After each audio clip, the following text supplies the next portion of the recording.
Uno de los subgéneros que dejó su marca en la industria del manga sin duda serán los shonen, pasando por clásicos como Dragon Ball, One Piece, Naruto o Bleach, pero sin duda los tres que dejaron un hito en la que considero yo la tercera generación de la Shonen Jump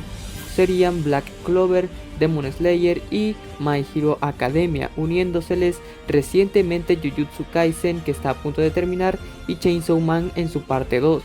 Pero ha sido My Hero Academia con su protagonista y su comisaría, de los cuales formaron una triada de personajes que, con su aspecto de joven preadolescente y soñador, que jóvenes como yo a nuestra edad de 16 o 17 años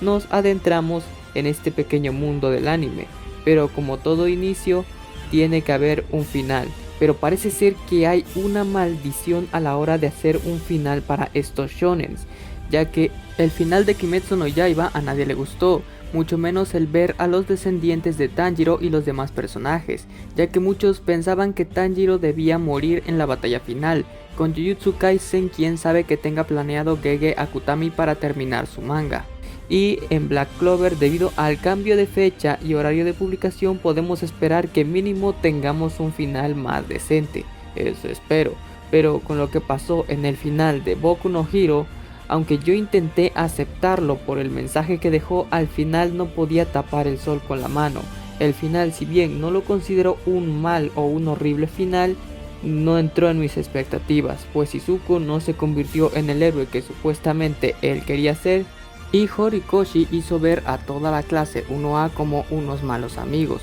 Más el tiempo que el autor se dio para terminar su obra, solo sentí como que el autor me estaba diciendo: ya terminé y me voy a hacer otro manga. Por lo que aquí te invito a ver cómo hubiera resuelto yo ciertos momentos del manga, que si el autor se hubiera dado la paciencia y el tiempo y se hubiera dado un momento de haberlo pensado, la historia podría haber tenido un final más digno y no se hubiera sentido tan abrupto y con una mejor base y sin perder el mensaje o esencia del final original. Así que sin nada más que decir, empezamos.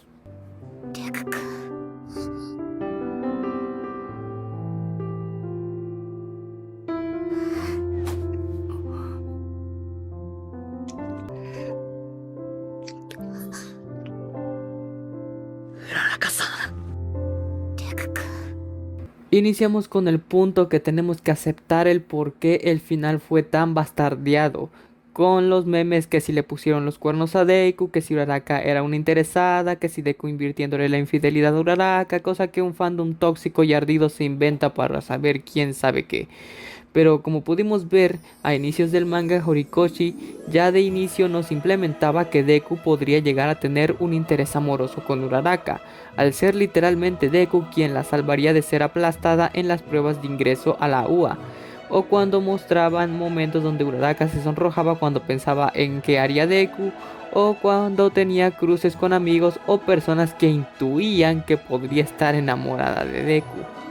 Muchos que les gustó el final defienden diciendo que el manga es un manga de acción y no de romance. Entonces pregunto yo, ¿por qué implementar esa idea si al final no la vas a llevar a cabo? Si al final el manga trataba de peleas, entonces lo mejor era concentrarse en las peleas y en la acción, y no plasmar esas subtramas que podrían indicar un posible romance de personajes que consecuentemente en el fandom generan los shippeos. Véase el Kirimina, el Kamijiro, el Todomomo y el famoso Isoucha, el cual era el más desarrollado según los fans, y el no plasmarlo hizo quedar al autor para los lectores como un mentiroso, y todo el odio a Uraraka cayó a tal punto que en el top mundial Uraraka no llega ni a los primeros 10. Por lo que lo mejor para que el autor no hubiera hecho quedar así de mal a Uraraka era que simplemente dibujara un panel, un pequeño insignificante panel de Izuku y Ochako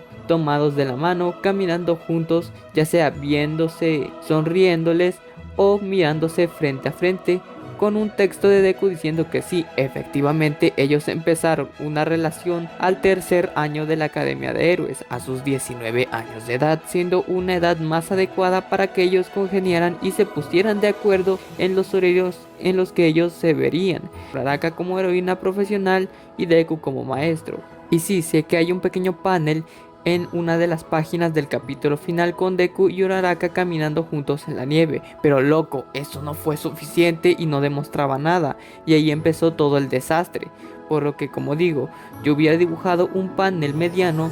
con Deku y Ochako tomados de la mano y Deku oficializando que sí empezaron una relación amorosa, y eso sin tener que mostrar un beso o nada explícito.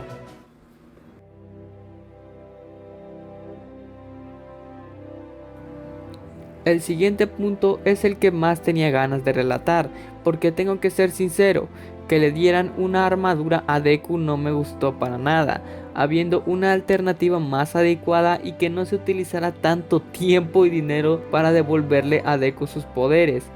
Pasamos a un Deku con 20 años que ya perdió las brasas del One for All y ahora trata de encontrar otro modo de sustentar su vida sin ser héroe. Es entonces que se nos revela en un panel de diálogo que en los restos del hospital donde trabajaba el Dr. Garaki haciendo sus experimentos para crear a los Nomus, este tenía una bóveda secreta con una caja fuerte, la cual contenía sus anotaciones y las fórmulas requeridas para la transferencia de dones a personas fallecidas. Es entonces que Yagi Toshinori, o sea All Might, se contacta con Deku y le revela que el trabajo que ha estado haciendo él y sus amigos de Estados Unidos, o sea Melissa y su padre, investigando las anotaciones junto con unos planos, memorias y disquetes del Dr. Garaki que contenían información del proceso de creación de Nomus, estaba listo. Toshinori revela a Deku que ha estado financiando un proyecto desde el segundo año de Deku, siendo un total de 3 años de investigación para crear una fórmula opuesta a lo que el Dr. Garaki usaba para crear a los Nomus, alterando la fórmula para crear algo diferente. Pero sin el creador original de esta fórmula fue más difícil y costó mucho tiempo y dinero, pero por suerte Toshinori Yagi tenía ambas.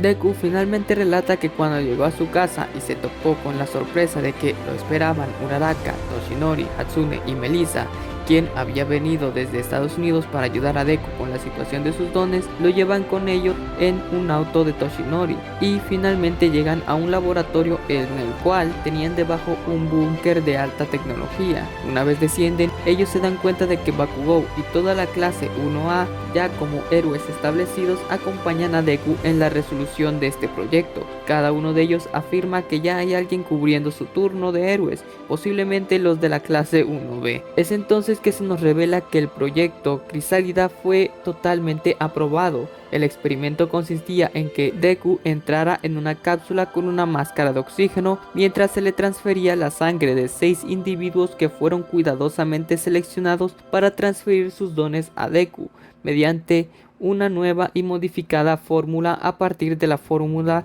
del Dr. Garaki para crear Nomus, no para convertir a Deku en un Nomu, sino para convertirlo en algo menos tétrico. Es entonces que Deku relata que entró a la cápsula y se puso la máscara de oxígeno, y Deku cuenta que unos compresores con jeringas se incorporan a sus brazos, piernas y pecho, pero antes le ponen penicilina para tranquilizar los músculos de Deku. Deku entonces soporta el dolor y observa un líquido verde que inunda la cápsula y ve a los científicos colocar unos tubos de ensayo con un suero de color verdoso más claro. Es entonces que el padre de Melissa aprueba la activación de la cápsula. Kaminari usa su don de electricidad para activar la máquina y es entonces que la máquina empieza a inyectar el suero verdoso en Deku y la sangre de los donadores con los queers. La cápsula se enciende en una luz blanca. Deku revela que lo último que vio en la cápsula fue esa luz,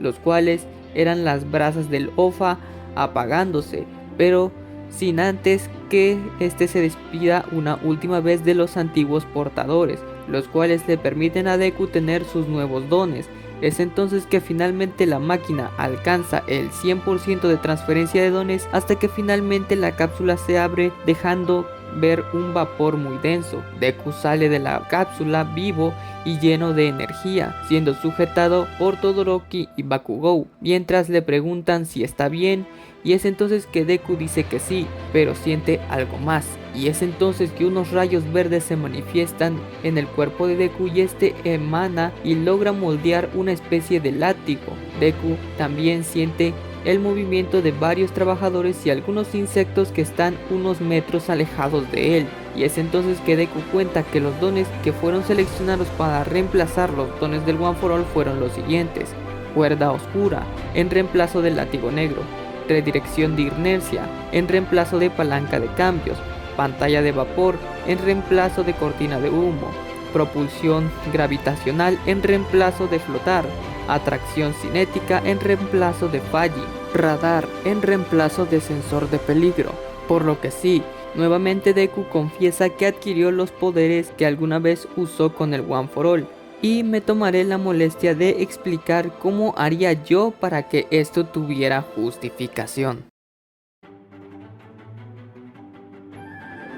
Como sabemos, los dones o Koseis en Boku no Hero son mutaciones que le dan ciertas habilidades al cuerpo humano. Deku no tuvo esta mutación, por lo que se podría justificar que el proyecto Crisálida, sumado al suero alterado de la fórmula del Dr. Garaki para crear gnomos y mantenerlos vivos aún siendo cadáveres, se modificó para que los dones puedan ser transferidos a seres vivientes con ciertos elementos y vitaminas que pueden ser inyectados en el cuerpo humano para estimular las células de Deku y sin tener que modificar de manera tan abrupta su cuerpo, creando un suero capaz de mutar el cuerpo de Deku sin cambiar su aspecto físico, haciéndolo más resistente y haciendo más resistente su organismo y a la vez más receptivo con los nuevos dones, para que se adapte a ellos mientras estimulan el suero en las venas de Deku con vitamina D de los rayos solares, utilizando captadores solares que caminan y potencia con electricidad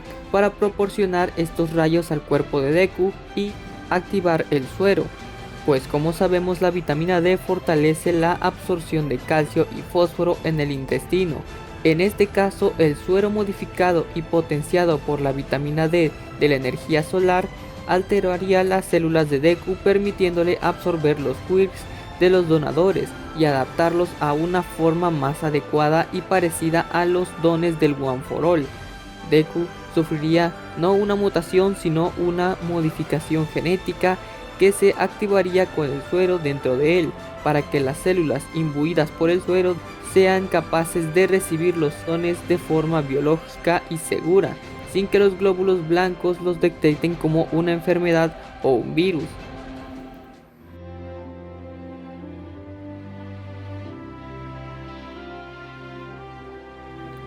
Es entonces que finalmente Deku cuenta todo esto al entrevistador que lo había visitado en la UA y le cuenta que al final como héroe constantemente compite con Bakugou, Mirio y Todoroki por el primer puesto en el top, y que en el camino su legado fue demostrar que el mejor héroe no solo es el que tenga el mejor poder o el que esté dispuesto a sacrificar todo sin ningún reconocimiento, sino que el mejor de los héroes también puede venir de cualquier lado y en cualquier tipo de formas, y al final el título de héroe es algo que se gana mediante méritos.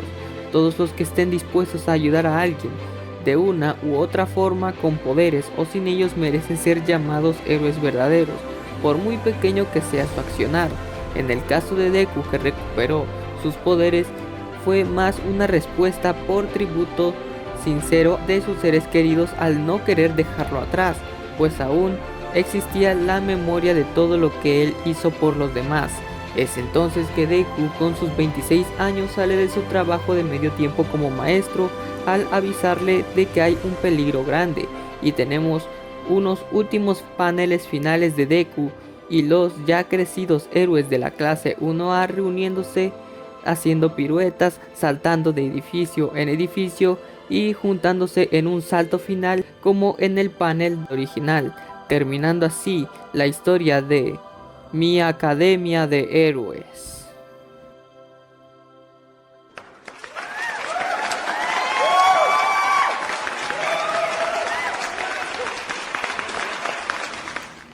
Regálame tu like si el video te ha gustado.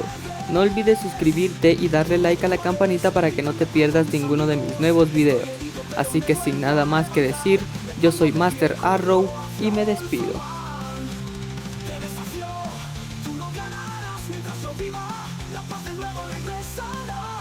Es mi deber y debes morir por el one for all. Mi victoria es mi poder de